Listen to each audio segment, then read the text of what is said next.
Una, para empezar, estos no tienen suficientes soldados porque creían que esta campaña sería fácil. Mussolini estaba muy equivocado, claramente.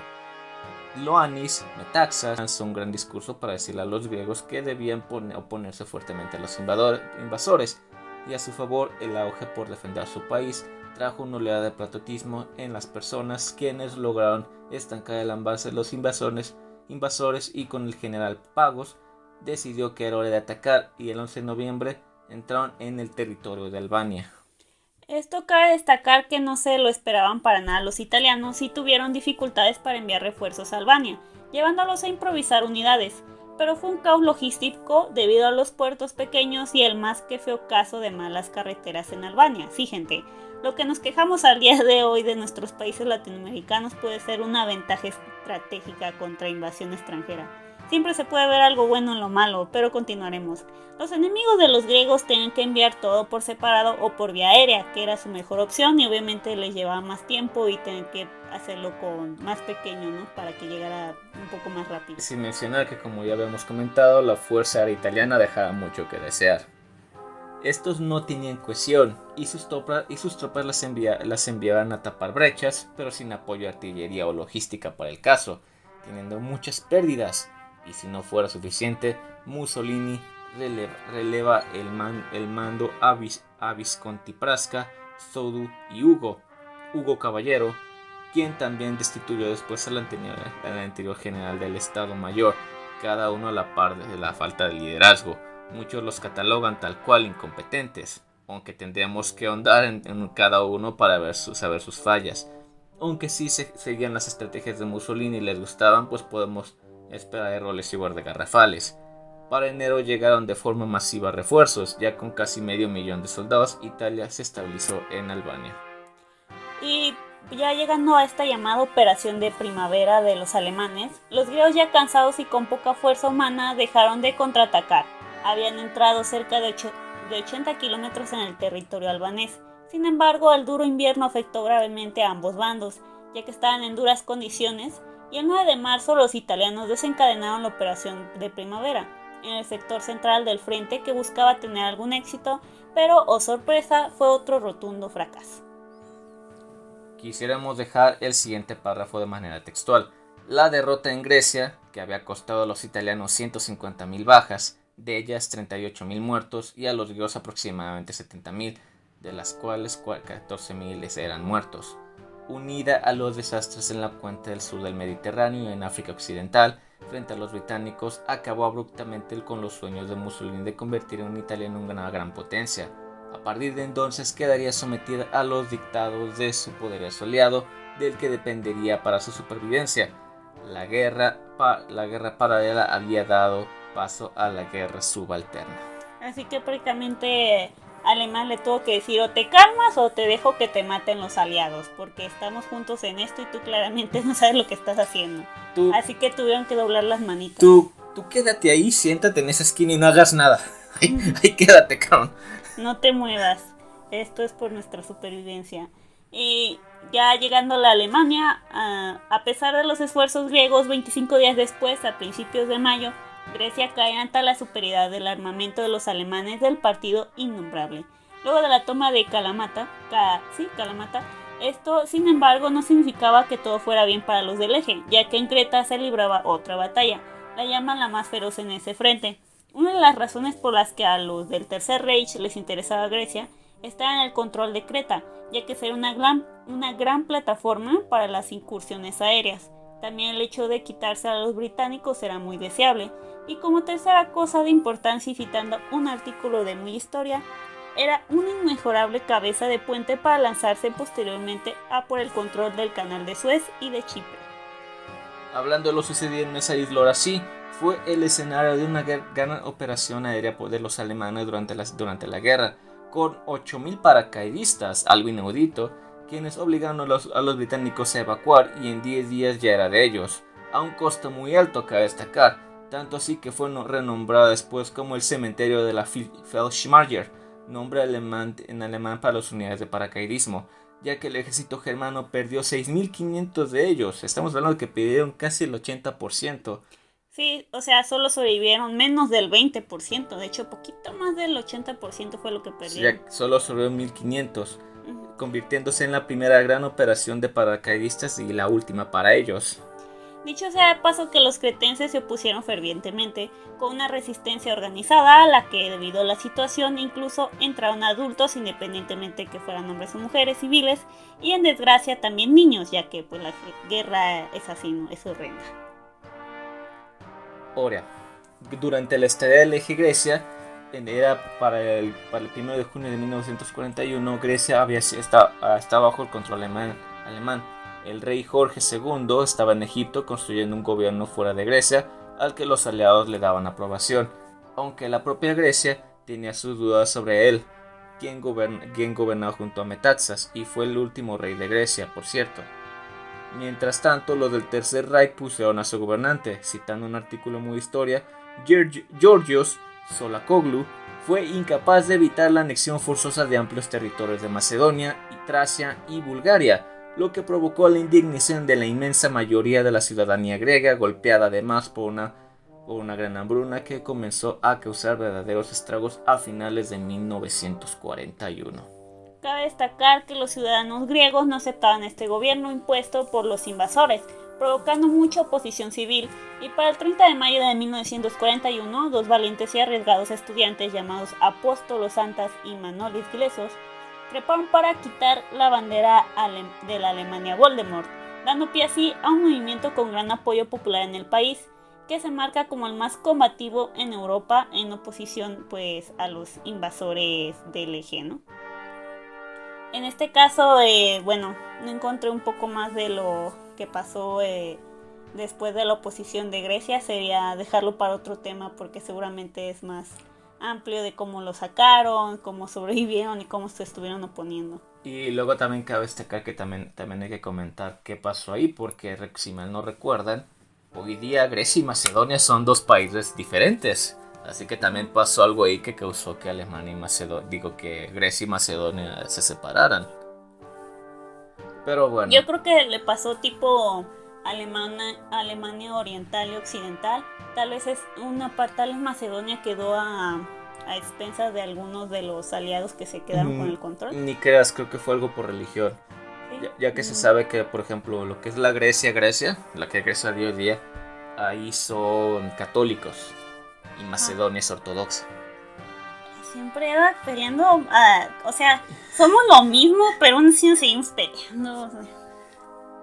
Hablamos de que hay, a ver, está el catolicismo, el cristianismo, el judaísmo. Y luego ahí está el problema, ¿no? Que los cristianos creen exactamente lo mismo que los católicos, pero prácticamente quitan cosas como los santos, quitan a lo que no les parece y siguen con costumbres más que cercanas ya a los musulmanes casi en algunas cosas. Pero bueno, la analogía que yo sé, por ejemplo, estamos hablando de católicos, cristianos, sí. judíos.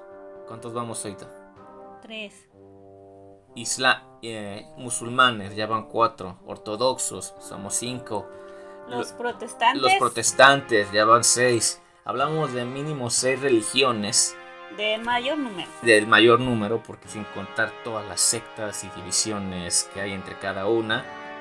6 grandes religiones que en teoría todos creemos en el mismo Dios. Y de todos modos seguimos peleando por una u otra cosa. O sea que a Macedonia y Grecia le pasó lo que intentaban hacer con Inglaterra y Escocia, de separarse por motivos religiosos. De hecho, los que se separaron por motivos religiosos fueron los irlandeses. Los irlandeses, perdón. Porque ellos son católicos, son, ¿no? Católicos. Y los demás son protestantes. De hecho durante ese tiempo, no me acuerdo durante qué años fue, literalmente el gobierno inglés desplazó un montón de gente de Irlanda para meter a sus propios colonos protestantes, para quitar a los irlandeses católicos. Pero bueno, esa es otra historia para otro tiempo. Pero bueno, con todo esto que les comentamos, fue como terminaron las patoaventuras de Benito Mussolini y su pandilla de generales. Entonces ya después de esta guerra ya Alemania ya no dejó actuar por sí sola. Italia ya no hizo nada de... ya no tuvo Ya, si hubo soldados italianos, estuvieron todos bajo el mando de Alemania, porque por ejemplo se sabe que durante las guerras en el norte de África, que fue Erwin Rommel tomó el mando de muchos soldados italianos, pero Italia como tal ya nunca actuó por su propia cuenta, ya que como se dieron cuenta con todos los que les comentamos, el mando italiano era un desmadre. O sea, literalmente dejaron de participar a mediados de 1941 y hay que tomar en cuenta que la guerra acabó en el 45 oficialmente, así que... Bueno, pero ten en cuenta que la guerra, eso fue por Japón, pero ya para Alemania la guerra ya había terminado desde el 44. La única razón por la que la guerra continuó en teoría es porque Japón se rehusaba a rendirse y aún así fue a principios del 45, fue como en marzo o enero. Pero ya para la guerra en Europa ya había acabado para el 44. Sí, ¿cómo se podría decir? La verdad es que Italia tomó más que decisiones cuestionables y más que nada por sus dirigentes que pues no eran militares. Creo que Mussolini sí había sido militar, ¿no? O siempre fue partidista. Mussolini sí fue en algún momento militar. Aquel otro problema, y una vez... que estudiaban el Principito, ¿qué? Pues estudió la estrategia del siglo XIX, es lo que te digo. Pero otra vez, otra cosa, y no me citen, porque otra cosa que yo también le llegué a leer, fue que mucha de la razón por la que también el ejército italiano está tan mal organizado es que había mucha competencia entre los mandos italianos, entre los generales, que en lugar de tratar de trabajar los unos con los otros para, ya sabes, cumplir el objetivo de la guerra, que es ganar, cada uno estaban muchos más interesados en su propia gloria. Cada uno como que estaba tratando de decir, no, yo soy mejor, y hacer las cosas. Y pues al final de cuentas, en una guerra lo que importa es ganar, no. Pero a estos tipos solamente no les llegó ese memo. ¿Cómo se podría decir? La guerra no la puedes ganar tú solo, no es una... Pues sí, no es una competencia de carreras de yo corrí más rápido, yo soy el más destacable y el ganador. No, así no funciona. Así que claramente estos señores estaban más que atrasados en estrategias. Prácticamente muchas de ellas nada más eran casi por los números y lo que creían que eran los enemigos. Entonces ni siquiera estudiaban bien al enemigo como tal y tomaron muchas malas decisiones y la acabaron con ellos muy fácilmente. Y mira que de mínimo a los italianos nunca les tocó enfrentarse a los estadounidenses, porque las únicas tropas con las que creo que los italianos se llegaron a enfrentar después de todo este desmadre fue con los ingleses, ya que los ingleses eran los que estaban en el norte de África peleándose con las Africa Corps de Alemania. Pero si se hubieran enfrentado con los gringos, que por mucho que me gusta joder a Estados Unidos, debo de admitir que esos soldados hoy día son de los soldados más mejores entrenados del mundo, y aún durante la Segunda Guerra Mundial. Sí, no hubiera tenido mucho que... Hubiera sido una masacre. O sea, si antes ya había sido una masacre con bajas mínimas de los enemigos, de los aliados contra los del eje, ahora con los gringos, no, pues, imagínate. Ya tenían suficiente estrategia bombástica para seguramente mandarlos a volar antes de entrar. Señor, hay un emplazamiento de ametralladora estadounidense. ¿Qué hacemos? Corran hacia él directamente y hagan una pila de cadáveres para que el resto de sus compañeros la escale. Casi eran sus estrategias. Y en este caso, aquí quedaría este capítulo. Nos enfocamos solo en esta parte un poco de lo sucedido en África Oriental y en Grecia, que sin duda es de lo que menos se habla. De nuevo este eurocentrismo, que luego las personas se preguntan, ¿y por qué Segunda Guerra Mundial si solo fue Estados Unidos y unos de Europa en la guerra? No, se hizo mundial porque participaron de alguna manera también muchos países de acá de América, estuvieron en territorios de África, ahí ya por el Medio Oriente, en Asia, y por eso es mundial. Es más, de hecho estuvieron en casi todos los continentes, ¿no? De hecho, muchos lo han de conocer ya. Hubo una batalla que de hecho se peleó en el continente americano, más allá de Pearl Harbor, en el Río de la Plata, en Argentina. Sí, hasta allá llegaron los pinches nazis. Y ahí se quedaron, por cierto. También. Otra cosa que también pasó pero ahora ya le vamos a quitar un poco el protagonismo a la Alemania, a Voldemort. Fue que también al principio no me acuerdo si fue en 1939 o 1940, la llamada Guerra Invernal, cuando la Unión Soviética invadió Finlandia. Una de las invasiones más hilarantemente graciosas en pérdidas en lo que se refiere para el gobierno soviético, ya que durante esa guerra se perdieron casi cerca de 150,000 soldados, un montón algo así como 500 tanques. No, pues sí. Y un montón de cosas, un montón de capturados. El ejército finlandés contaba con 50 tanques de entrada. Tenía 50 tanques y ya. No, Su ejército era en su mayor parte milicia. o sea, un montón de gente sin entrenamiento. Los finlandeses tuvieron algo así como 70,000 bajas y como 30,000, como 20,000 capturados, que sí, que es un buen, cabe destacar. Pero al final de esta guerra, ¿qué consiguió la Unión Soviética? 11 kilómetros de tierra. 11 míseros kilómetros de tierra. Y uno decía que 92 de Italia era poco. No me acuerdo exactamente los números, la verdad. Creo que no eran 11 kilómetros, pero de todos modos. Invadieron Finlandia. De hecho, esa invasión fue todo un desmadre también. No me acuerdo cuánto tiempo fue. De hecho, creo que fue más. Más bien los finlandeses perdieron algo así como 9 o 10% de su tierra. Pero aún así Finlandia no es muy grande. De todas maneras, van a ser como 11 kilómetros. Y pasó. De hecho, muchos sabrán que durante esta batalla de la llamada Muerte Blanca.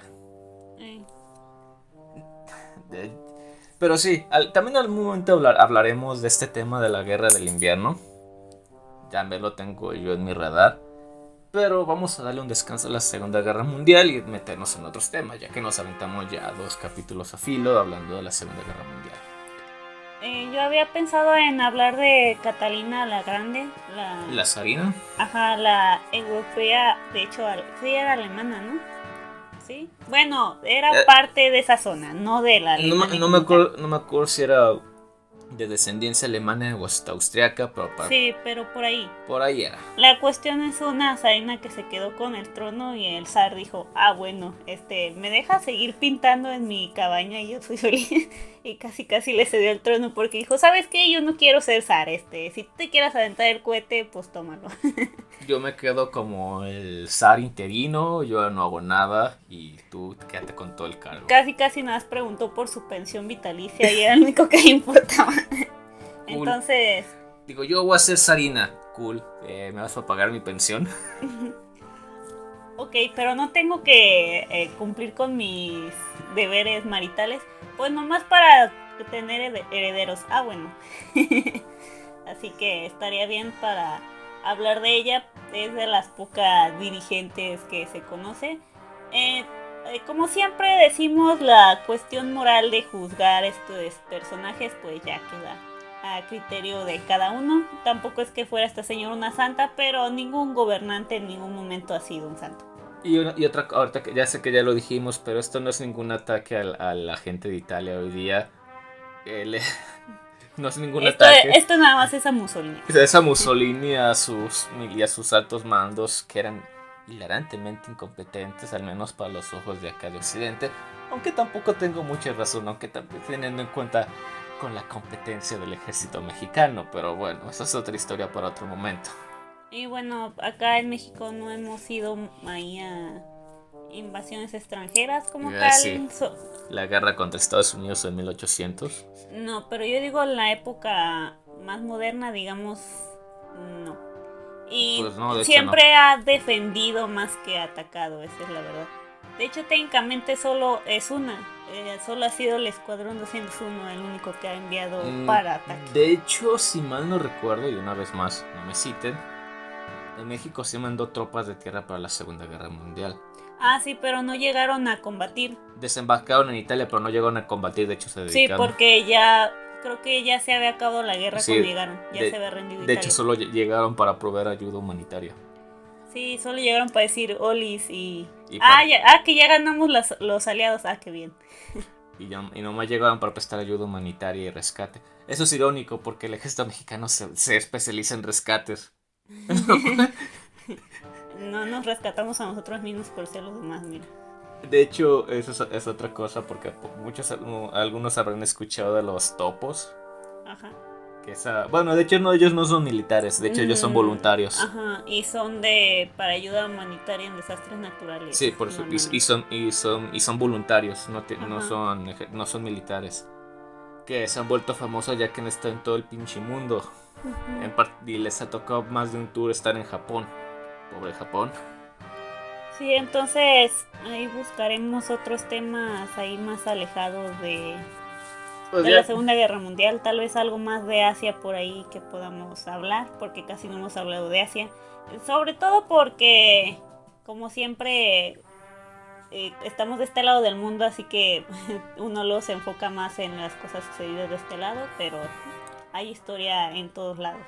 Otra historia de la que yo también quería tocar era hablar ahora sí que de la división de Corea, ya que pues Corea estuvo unificada como hasta 1800 y cacho, y nunca me ha quedado bien claro también a mí qué fue lo que pasó que hizo que se dividieran, pero estaría cool saber. Ahora, saber bien todo saber historia de la Corea moderna, ahora sí que eso ni de broma, ya que esos cabrones no tienen historia, o sea, no dejan que el resto del mundo sepa nada de ellos. Y hasta donde los norcoreanos saben, Kim Jong-un llegó al sol y fue parte del equipo de los Chicago Bulls de la NBA en algún momento. Y seguramente también decir que inventó la curiosa planta del tamarindo y la de vender allá a precios estratosféricos. No, de hecho esa es una parte, porque aparte de la propaganda norcoreana, de hecho, eso es de la que te digo de la NBA, no es sí, WhatsApp. Sí, la había escuchado, que sí dice eso. También dijo que inventó la hamburguesa y demás de su madre. Qué chido es ser un país aislacionista, ¿verdad? Que el equipo norcoreano de fútbol le ganó a Brasil la final de un mundial. Ya saben, puras mamadas. Pues un montón de mentiras que la gente no tiene cómo saber si son verdad, porque no tienen ni los estudios ni el acceso a información malos que les da su gobierno, ¿verdad? Es que algo que para nosotros como el internet, que es algo que nosotros ya damos por sentado como ahora sí que como algo del día a día. En Corea del Norte no existe la internet. Ellos tienen un intranet, que es una red solo para Corea. Pero creo que él tiene algo así que solo como 20 sitios aprobados por el gobierno. O sea, mientras que uno aquí se puede poner a ver tonterías de todo el mundo, ellos más tienen como 20 sitios que pueden ver. Tienen una red social que es como una imitación barata de Facebook. Pero pues bueno, se imaginarán toda la censura que hay. Allá no hay ni de hacer memes del gran líder, porque si no te cae la ley. Bueno.